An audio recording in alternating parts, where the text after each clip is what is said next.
साल 2025 की विदाई हो चुकी है और नया साल आ चुका है। बीता हुआ साल लोकतंत्र का उत्सव रहा, जहां 70 देशों के करोड़ों लोगों ने अपना नेतृत्व चुना।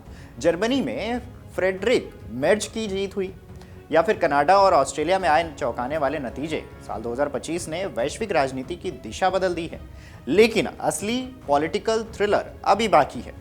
अब साल 2026 दुनिया भर में सत्ता के समीकरणों को फिर से परिभाषित करने वाला है। साल 2026 वह साल है जब भारत के पड़ोस में कुछ अहम चुनाव तय होने हैं। इसमें बांग्लादेश से लेकर नेपाल, अमेरिका तक 2026 में दुनिया में कहां कब चुनाव होने वाले हैं, उनके चुनाव का भारत से क्या लेना देना होगा, चलिए विस्तार से बताते हैं। नमस्कार, मेरा नाम तन्मय है और आप देख रहे हैं अमर उजाला।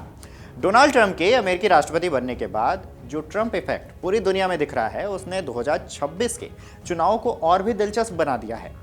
बात अगर करें बांग्लादेश की, तो वहां पे साल 2024 में शेख हसीना के तख्ता पलट के बाद बांग्लादेश एक चौराहे पर खड़ा। मोहम्मद यूनुस के नेतृत्व वाली अंतरिम सरकार देश को संभालने की कोशिश कर रही है, लेकिन हिंसा और अल्पसंख्यकों पर हमले जारी हैं। साल 2026 में यहाँ होने वाले चुनाव में भारत के लिए सबसे ज़्यादा ये मामला संवेदनशील होने वाला है। ऐसे में भारत के लिए क्या दांवपेच है, तो चलिए विस्तार से बताते हैं। तो सबसे पहले जान लीजिए कि शेख हसीना फिलहाल भारत में शरण लिए हुए हैं और उन्हें बांग्लादेश की अदालत ने मौत की सजा सुनाई है।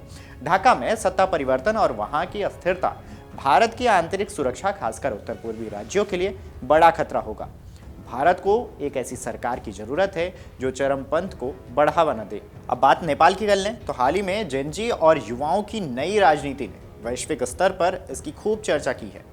अब नेपाल में 2025 की राजनीतिक उथल पुथल के बाद 5 मार्च 2026 को चुनाव होने जा रहे हैं। प्रधानमंत्री केपी शर्मा ओली के इस्तीफे और अंतरिम सरकार के गठन के बाद अब काठमांडू के मेयर बालन शाह और उनकी राष्ट्रीय स्वतंत्र पार्टी आरएसपी एक बड़ी चुनौती बनकर उभरी है। भारत के नज़रिए से अगर देखें तो केपी शर्मा ओली के कार्यकाल में भारत नेपाल रिश्तों में खटास देखने को मिली। अब युवाओं के नेतृत्व वाली नई लहर के बीच भारत नेपाल में स्थिरता चाहता है, ताकि चीन में बढ़ते दखल को सीमित किया जा सके। बात चलिए अमेरिका की कर लें, तो अमेरिका में जिस तरीके से माहौल हुआ, ट्रंप इफेक्ट हुआ, फिर उसके बाद टैरिफ वाला मामला आया, इसको लेकर भी बहुत मंथन होने लगे। अब नवंबर 2026 में अमेरिका में मिड टर्म इलेक्शन होंगे। ये चुनाव तय करेंगे कि ट्रंप की रिपब्लिकन पार्टी का संसद पर नियंत्रण बना रहेगा या फिर नहीं। साल 2025 में राष्ट्रपति बनने के बाद ट्रंप ने भारत समेत कई देशों पर 50% तक टैरिफ, जिसे आयात शुल्क कहा जाता है, उसे थोप दिया था, जिससे व्यापारिक रिश्ते तनावपूर्ण हो गए थे। अब इसको अगर आर्थिक प्रभाव से देखें, तो यदि ट्रंप इन चुनाव में मजबूत होकर उभरते हैं तो भारत के लिए आईटी सेक्टर और एक्सपोर्ट्स के मोर्चे पर मुश्किलें बढ़ सकती हैं। भारत इन चुनावों के नतीजों के आधार पर अपनी नई व्यापार नीति तय कर सकता है। बात चलिए इजराइल की कर ले। चौथे नंबर पर इजराइल है। अमेरिका हो गया, बांग्लादेश हो गया, तो इजराइल की भी कर लेते हैं। युद्ध और बजट के बीच नेतन्याहू उलझे हुए हैं। जी हाँ, इजराइल में अक्टूबर 2026 तक चुनाव होने हैं। 7 अक्टूबर के हमास हमले के बाद यह पहला बड़ा चुनाव होगा। बेंजामिन नेतन्याहू के लिए सबसे बड़ी चुनौती मार्च 2026 का बजट है। यदि वह इसे पारित नहीं करा पाए तो सरकार गिर सकती है और चुनाव समय से पहले यानी कि मध्य 2026 में हो सकते हैं। अगर सामरिक संबंध पे बात करें तो पीएम मोदी और नेतन्याहू के बीच केमिस्ट्री ने इजराइल रक्षा संबंधों को नई ऊंचाइयों पर पहुंचाया है। भारत यहां पर एक स्थिर और मित्र सरकार की उम्मीद करेगा।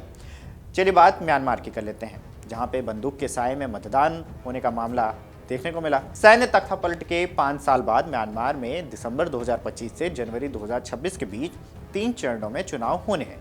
गृह युद्ध और आर्थिक तंगी से जूझ रहे इस देश में सेना ने कुछ इलाकों में अपना नियंत्रण दोबारा कायम किया है। सुरक्षा चिंताएं अगर देखें तो म्यांमार भारत के लिए एक्ट ईस्ट पॉलिसी का द्वार है। यहाँ की हिंसा मिजोरम और मणिपुर में शरणार्थी संकट को जन्म देती है। भारत, चीन और रूस यहाँ निष्पक्ष चुनाव के पक्ष में है, ताकि सीमावर्ती क्षेत्रों में शांति बनी रहे। बात अब रूस की कर लेते हैं। पुतिन के लिए जनता का मूड टेस्ट होने वाला है। जी हाँ, रूस में 2026 में डूमा संसद के चुनाव होंगे।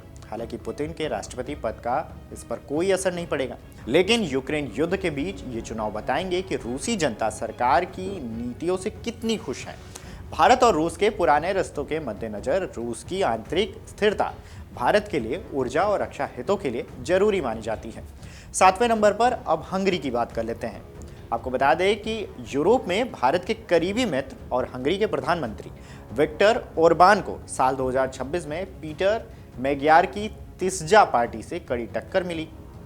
हंगरी कई अंतर्राष्ट्रीय मुद्दों पर भारत का समर्थन करते रहे हैं। ऐसे में वहां का नेतृत्व परिवर्तन यूरोप में भारत के कूटनीतिक संतुलन को प्रभावित कर सकता है। बात अगर वैश्विक राजनीति में भारत के लगातार बढ़ते कद और दखल की करें तो वजह से पश्चिम से लेकर पूर्वी तक देशों में होने वाले चुनाव अहम माने जाते हैं। हालांकि कुछ चुनावों पर भारत की खास नजर रहेगी।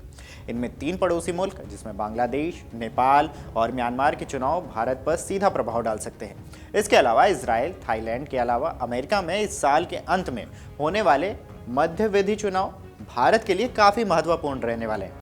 अगर आप ये वीडियो YouTube पर देख रहे हैं तो हमारे चैनल को सब्सक्राइब कर बेल आइकन दबाएं और Facebook पर देख रहे हैं तो हमारे पेज को लाइक करें।